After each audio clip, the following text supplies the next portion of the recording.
दोस्तों नमस्कार। मैं हूं रोमा और आप देख रहे हैं न्यूज नशा। दोस्तों, आज देश और राज्यों की राजनीति में हलचल तेज है। जहां एक और मुख्यमंत्री भजनलाल ने 5 विधानसभा सीटों पर जीत को प्रधानमंत्री की जीत का प्रतीक बताया है, वहीं राजस्थान में लंबे समय से राजनीतिक परिदृश्य से दूर रही वसुंधरा राजे अपने गृह क्षेत्र झालावाड़ पहुंचकर सुर्खियां बटोर रही हैं। अब सोचने वाली बात यह है कि क्या भजनलाल का बयान केवल राजनीतिक बयानबाजी है या वाकई यह चुनाव परिणाम केंद्र सरकार की लोकप्रियता का संकेत है।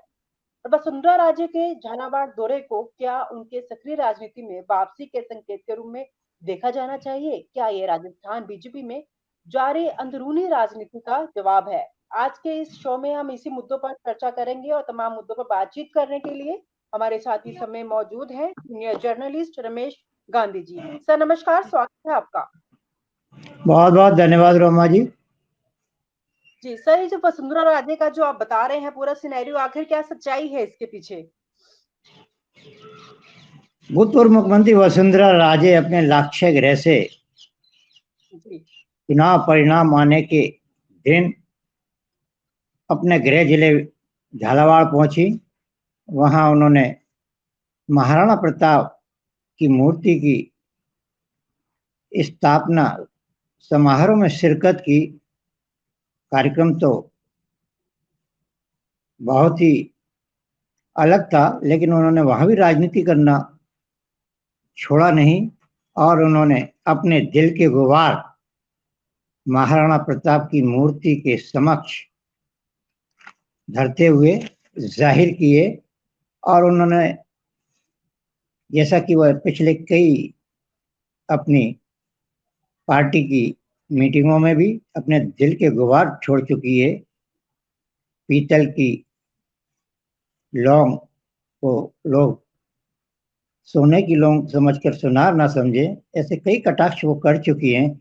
लेकिन उन्होंने वहां पर जो कटाक्ष किया है उसका राजनीतिक पंडित बहुत ही बारीकी से अपना अपना अलग अलग अंदाज में बयां निकाल रहे हैं। वसुंधरा राजे ने कुंठित मन से कहा कि सांप से कितना ही प्रेम कर लो, फिर भी वह जहर उगलता ही है। आखिरकार वह सांप किसको मान रही हैं और किस पर जी सर, मेरा व्यंग। सवाल यही है कि ये वसुंधरा राजे ये जो बयान दे रही है, ये आखिर किसके लिए दे रही है, किसकी ओर इशारा कर रही है? पूर्व के भी बयान उनके बहुत ही गुगली बोल की तरह प्रधानमंत्री नरेंद्र मोदी और अमित शाह और भजनलाल की तरफ थे, और अभी भी ये बयान फिर प्रदेश अध्यक्ष में जो अड़ंगा डाला है प्रधानमंत्री नरेंद्र मोदी और अमित शाह ने, शायद उन्हीं की तरफ है। और दूसरी बात, उन्होंने ये भी भजनलाल की तरफ इशारा करते हुए कहा है कि बादल कुछ देर सूरज को अदृश्य कर सकते हैं, पर सूर्य की दमक को रोक नहीं सकते।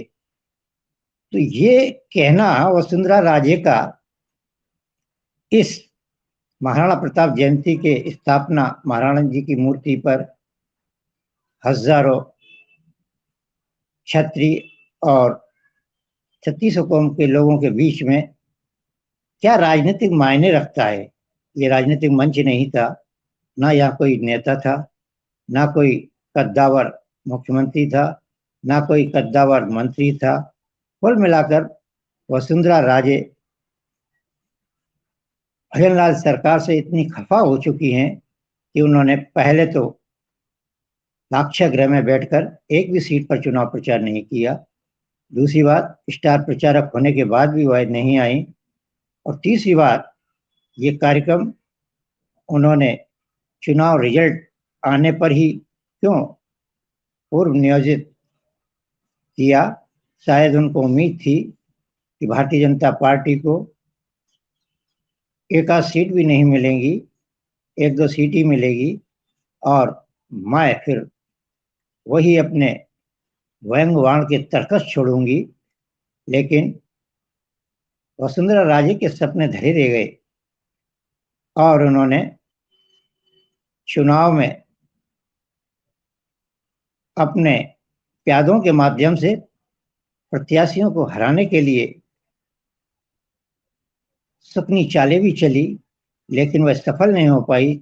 इसलिए हताश निराश होकर वसुंधरा राजे ने ये दो साहित्यिक तर्कस छोड़े हैं, जिसकी गूंज दिल्ली और सूबे की राजधानी जयपुर की राजनीतिक गलियारों में गूंज रही है। कुल मिलाकर वसुंधरा राजे अभी घायल शेरनी की तरह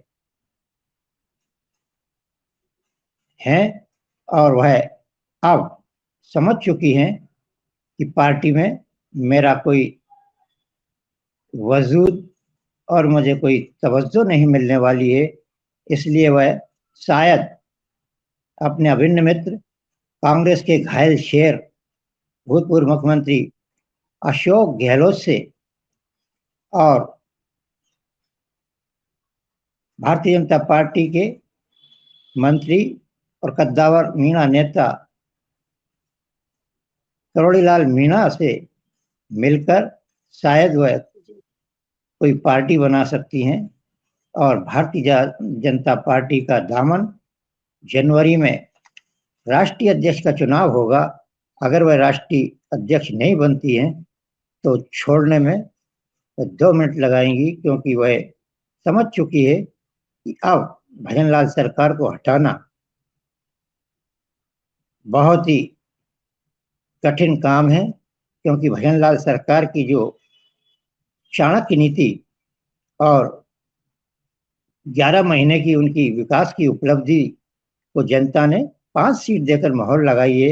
इसलिए वसुंधरा राजे पूर्ण रूप से कुंठित हो चुकी है और वहीं कांग्रेस में अशोक गहलोत भी